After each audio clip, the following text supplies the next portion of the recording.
So it's 2025 and somehow Left 4 Dead 2 is still alive.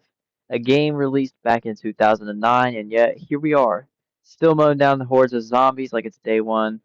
Most of the games from that era are just long gone, but this one refuses to die.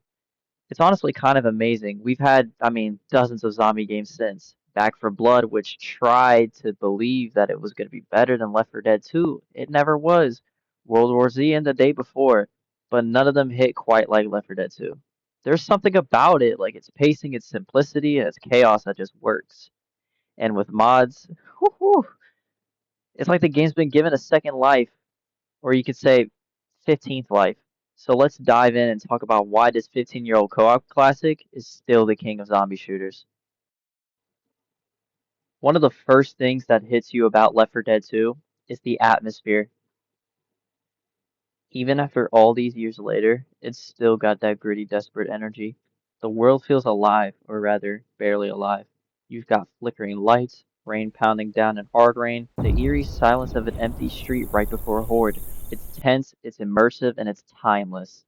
The sound design carries so much weight. The distant screams, the moans of the infected, the sudden blast of music when a special infected spawns.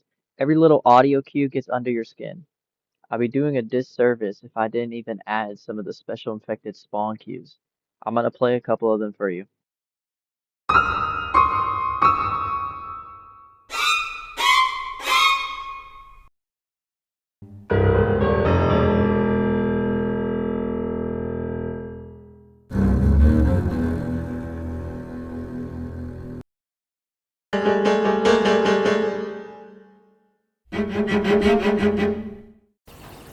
Level designers in Left 4 Dead 1 placed individual items, such as pipe bombs, molotovs, and pills, all over the levels. The AI director had the ability to pick which instance of each item to spawn. This meant that pills would never spawn in the same place as a pipe bomb or molotov. In Left 4 Dead 2, we decided that we wanted more variety in item spawning, so we now simply place an entity called a weapon item spawn.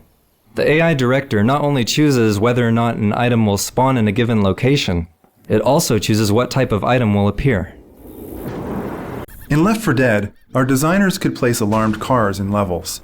When shot, these cars would flash and make noise, attracting the infected horde. Unfortunately, the alarmed cars would be located in the same position on every playthrough, taking away from the desired unpredictability.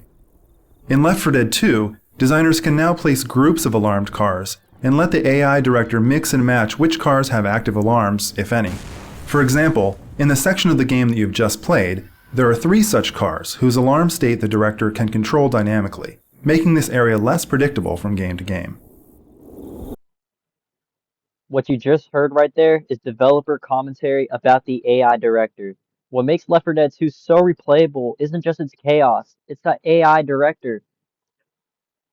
This system dynamically controls what happens, enemy spawns, item locations, even the pacing. If you're doing well, it throws hell at you. If you're struggling, it eases up just enough to let you breathe. No 2 runs ever feel the same. You can play the same campaign 20 times and still get ambushed in new spots, attacked from angles you didn't expect, or saved by last-minute medkits. It's pure reactive tension, like the game itself is watching you. And when it all hits at once, a boomer explodes, a tank appears, and your last teammate goes down, it's chaos in the best way possible. Then there's the infected themselves, and they are iconic. Every special infected has personality. The smoker's tongue grab, the jockey's laughter, the charger's reckless sprint. They each add unpredictability. The witch is pure fear, and the tank is a whole different story. And none of it works without teamwork. You cannot survive alone, not for long. You have to cover your friends, share supplies, like healing other teammates, sharing painkillers and adrenaline shots, or helping an incapacitated survivor. And yell out when somebody's pinned. That's what makes Left 4 Dead 2 special. It forces you to communicate and work as a team. Every victory feels earned because it's a group effort. 4 players barely holding it together, scraping through with just a few shells left. That's the real magic of this game. Each campaign tells a story, but not through long cutscenes or exposition. It's environmental. Graffiti on the walls, blood trails, evacuation signs, they all paint a picture of what went wrong. You move from one desperate setting to the next. The burning hotel in Dead Center, the foggy swamps in Swamp Fever, the flooded streets in Hard Rain, the neon carnival lights in Dark Carnival. Every map feels handcrafted, full of tension and character, and even after so many years, the pacing still holds up. Quiet exploration, followed by sudden chaos, then a wild finale that leaves your heart pounding. Of course, in 2025, Left 4 Dead 2 isn't just a base game anymore. It's whatever you want it to be. The modding community has turned this into a sandbox of pure creativity. You could swap the survivors for anime characters, replace the zombies with stormtroopers, or turn the tank into Shrek if you really want to ruin your childhood. There are HD texture packs, new maps, custom weapons, even full campaigns made by fans. That's the secret behind its longevity. The mod scene didn't just keep Left 4 Dead 2 alive, it made it even better. Every few weeks, there's a new map or overhaul that breathes fresh life into the game. It's practically immortal now. Gameplay wise, it's still one of the most satisfying shooters ever made. Since players spend the vast majority of their time shooting the common infected, we wanted to improve the feedback and visceral nature of this experience. In Left 4 Dead 1 we provided only the ability to shoot off limbs, with blood decals for bullet hits appearing only on the PC. Now, in Left 4 Dead 2, there are 43 unique ways to damage an infected, from gunfire through melee weapons all the way up to explosive damage.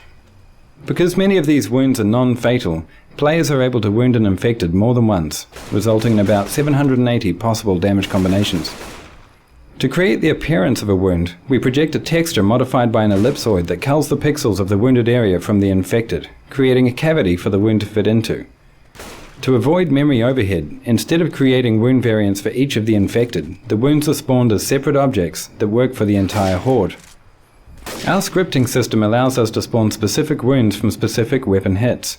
For example, the sniper rifle headshot explodes the head, and the axe creates a slash across the meaty areas of the body. The gunplay is weighty, the hit reactions are crisp, and the movement feels just right. Simple, but responsive. There's no bloated crafting system, no pointless leveling tree, just you, your weapons, and a never-ending sea of infected.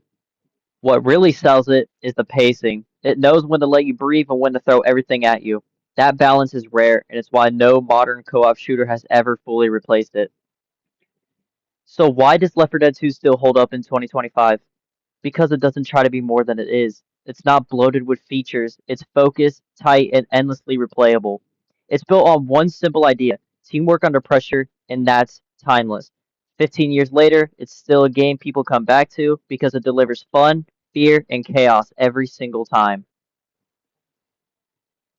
At the end of the day, Left 4 Dead 2 isn't just a zombie shooter, it's a piece of gaming history. It's a reminder that sometimes the simplest ideas last the longest. Whether you're revisiting it for nostalgia, jumping in with friends, or just modding it into madness, it still has that spark. 15 years later, and this game still bites harder than most modern shooters. So if you haven't played it recently, grab a few friends and get ready to fight for your life. Thanks for watching, and as always, stay safe out there.